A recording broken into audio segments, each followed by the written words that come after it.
सबसे पहले इनकी दो मेन कैटेगरीज हैं, जिसके अंदर आपके पास एक नेचर है टेंजिबल की, टेंजिबल एसेट्स, और जो दूसरी है वो है इंटेंजिबल एसेट्स की, यानी टेंजिबल और इंटेंजिबल ये मेन कैटेगरीज हैं।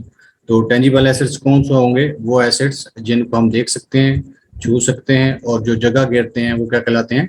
टेंजिबल्स। यानी those assets which can be seen, which can be touched, which have a physical appearance, उनको हम क्या नाम देते हैं? टेंजिबल एसेट्स का। और वो जैसे आपके पास लैंड है, बिल्डिंग है, फर्नीचर है, एसेट्स हैं, ये सारे आपके क्या कहलाते हैं? टेंजिबल एसेट हैं। इसी तरह जो इंटेंजिबल एसेट्स हैं वो एसेट्स जिनको हम ना देख सकते हैं, ना छू सकते हैं, और ना नजर आते हैं, तो ना हो ये जगह घेरते हैं, तो वो क्या कहलाते हैं आपके पास? Intangible assets. अब इंटेंजिबल एसेट्स के अंदर आपके पास कौन कौन से हैं? आपके पास कॉपीराइट है, इसकी तरह आपके पास गुडविल है, इससे आपके पास पेटेंट्स हैं, इसी तरह आपके पास ट्रेडमार्क है। ये सारे आपके क्या हैं? आपके पास कोई रॉयल्टी है तो वो भी आपकी क्या कहलाती है? फ्रेंचाइजिंग है तो ये भी आपकी क्या कहलाती है? इंटेंजिबल एसेट्स कहलाते हैं।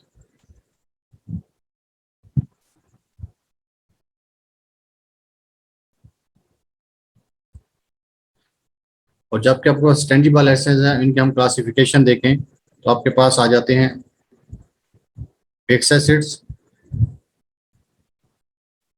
अब इन फिक्स को आप नॉन करंट एसेट्स भी बोलते हैं, फिक्स एसेट्स। नेक्स्ट आपके पास आ जाते हैं करंट एसेट्स, और थर्ड वन आपके पास आ जाते हैं नेचुरल एसेट्स।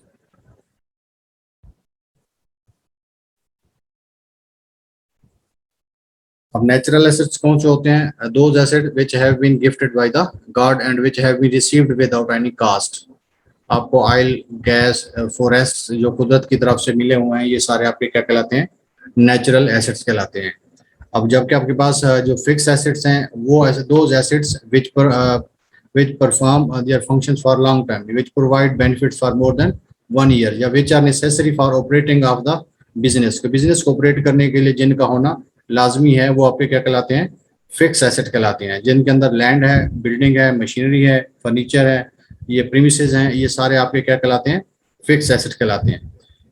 और जो करंट एसेट्स हैं वो आपके पास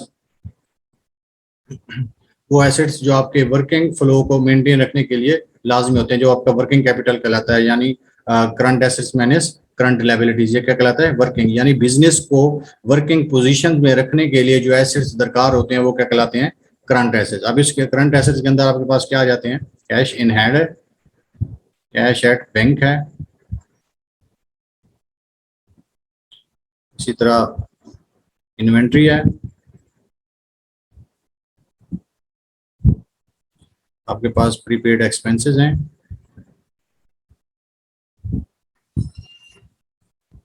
और आपके पास marketable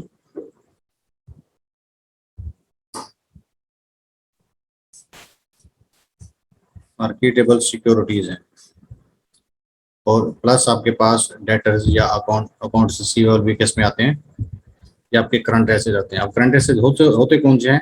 cash are equivalents to cash, यानी those item which can be converted into cash और can be brought in liquid form within an accounting period is known as current assets, के वो assets जिनको हम एक accounting period के अंदर cash के अंदर कन्वर्ट कर सकते हैं, वो क्या कहला सकते हैं?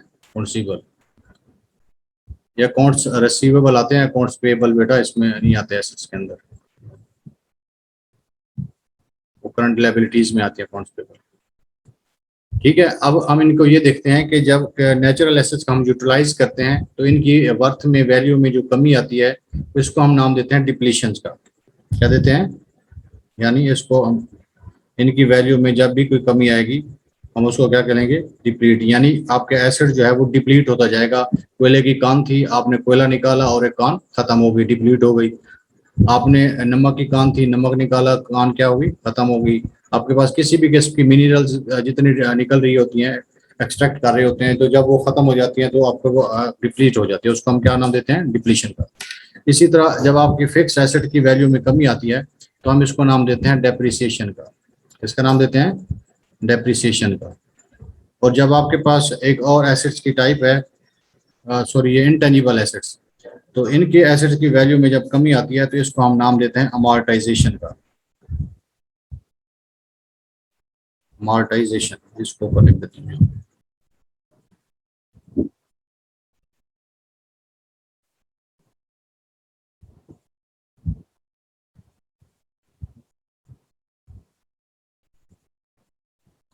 यहाँ तक कोई इशू है आपको?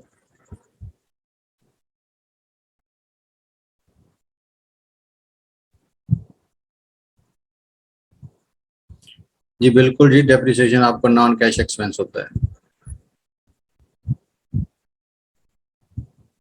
क्योंकि आप इसको रिकॉर्ड करते हैं लेकिन इसके लिए पे नहीं करते। उसकी भी वजूहात हैं।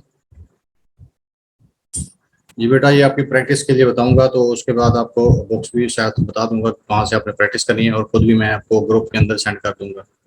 ये 3-4 क्वेश्चन दूंगा आपको क्लोजिंग एंट्रीज के, वो प्रैक्टिस कर लीजिएगा। बाकी एक तो बुक से आप देख लीजिएगा कि आपको इसका कंसेप्ट क्लियर हुए हैं या नहीं हुए।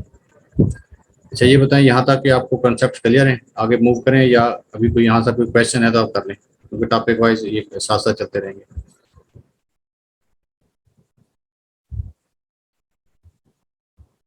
ये आपने खुद नोट्स क्लियर नोट कर लेने हैं, क्योंकि अभी इसमें प्रैक्टिस कर रहा हूँ, ऐसा ऐसा 2-3 दिन में ये क्लियर हो जाएगा। फर्स्ट टाइम यूज कर रहा हूँ तो थोड़ा सा प्रॉब्लम हो रहा है।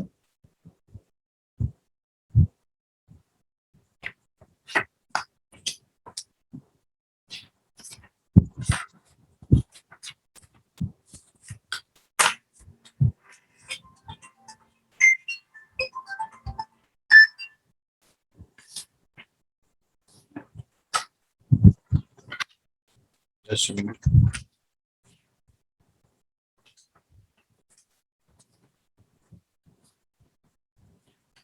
बेटा फीस आपकी एकेडमी वाले ही सेट करेंगे, इस फीस का हमारा कंसर्न नहीं होता। वो खुद ही रजिस्टर करते हैं बच्चों को, और फीस की बात भी वो खुद करते हैं, और फीस भी वो रिसीव भी खुद करते हैं। तो इसलिए जहाँ से आपने लिंक लिया है वहाँ उन पर नंबर दिया हुआ है, वो नोट कर लें। अगर और कोई चीज़ डिस्कस करनी है सेपरेट में तो वो मैं अपना नंबर यहाँ पे नोट कर देता हूँ, आप लोग नोट कर लें। कोई भी क्वेश्चन हो, इंक्वायरी हो पेपर 1 और पेपर 2 के हवाले से, CSS या PMS के हवाले से, तो वो आप गाइडलाइन ले सकती हैं सेपरेट, क्योंकि क्लास का टाइम थोड़ा होता है, तो इस वजह से ज़्यादा यहाँ पे आपको क्वेश्चन आंसर नहीं हो सकते। तो यह क्वेश्चन नोट करना चाहें तो आप लोग नोट कर सकते हैं इसको। मैं इसको यहाँ पे व्हाइट बोर्ड पे नोट मेंशन कर देता हूँ।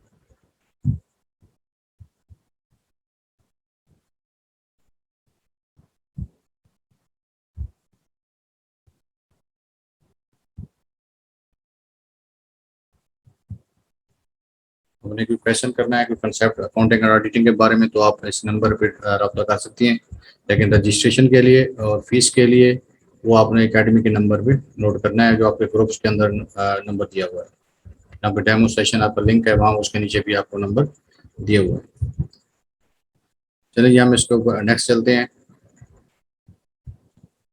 ये हम डेमो सेशन में वैसे कर चुके थे एडजस्टिंग एंट्रीज, लेकिन हम इनको यहाँ दोबारा कर लेते हैं ताकि जो लोग नए आए वो भी देख लें। ये हमारा कोशिश करेंगे कल तक ये आपका अकाउंटिंग साइकिल वाला प्रोसेस जो है ये सारा यहाँ तक कंप्लीट हो जाए।